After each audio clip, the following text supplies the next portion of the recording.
Hello শিক্ষার্থীবৃন্দ, আশা করি তোমরা সকলে ভালো আছো।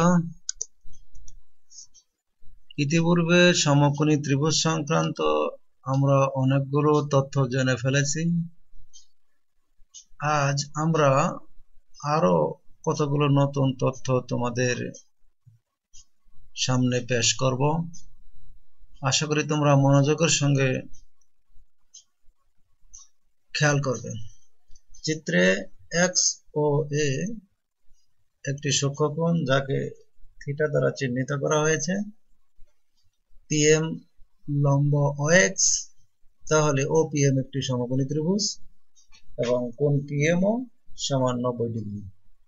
উপরের চিত্র থেকে যে জিনিসগুলো আমরা লিখতে পারি, সাইন থিটা সমান PM by OP, cosec theta সমান 1 বাই সাইন থিটা সমান OP by PM, cos theta সমান PM by OP, sec theta সমান 1 বাই কস থিটা সমান OP by OM, tan theta সমান PM by OM, cot theta সমান 1 by tan theta সমান OM by PM,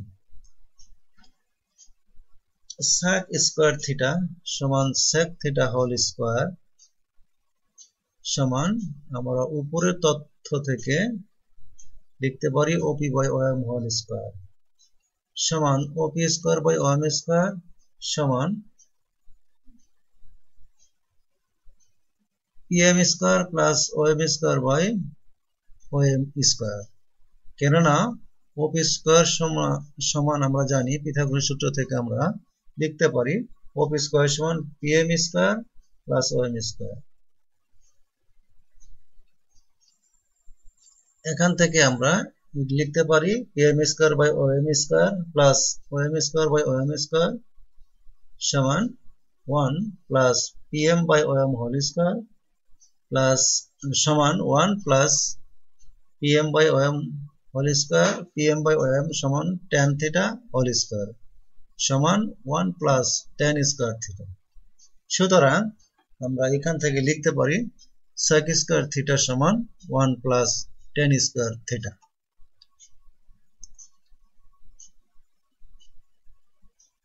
এখন আমরা লিখব cosec স্কয়ার থিটা সমান cos থিটা হোল স্কয়ার।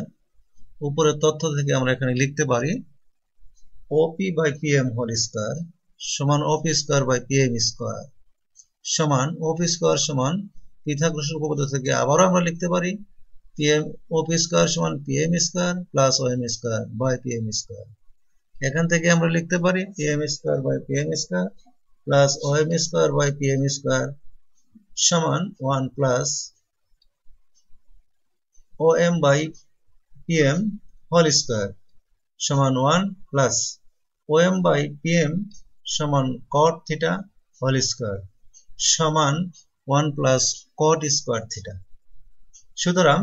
সুতরাং এখন আমরা লিখতে পারি cosec স্কয়ার থিটা সমান 1 প্লাস cot স্কয়ার থিটা। আজকের আলোচনা থেকে আমরা যে জিনিসটা জানতে পারলাম সেটি হচ্ছে 1 sec স্কয়ার থিটা সমান 1 প্লাস tan স্কয়ার থিটা এবং cosec স্কয়ার থিটা সমান 1 প্লাস cot স্কয়ার থিটা। পরবর্তী আলোচনায় আমরা এগুলো কিভাবে সমস্যা সমাধানে প্রয়োগ করা হয় এই নিয়ে আমরা কথা বলবো। আজকের আলোচনা আশা করি তোমরা মনোযোগ সহকারে শুনেছ এবং বুঝতে পেরেছ। আজ আর আলোচনা দীর্ঘায়িত করব না, সকলের সুস্বাস্থ্য কামনা করে আজ এখানেই ইতি টানছি। আল্লাহ হাফেজ। সকলে সুস্থ থাকো, সুন্দর থাকো। ধন্যবাদ সকলকে।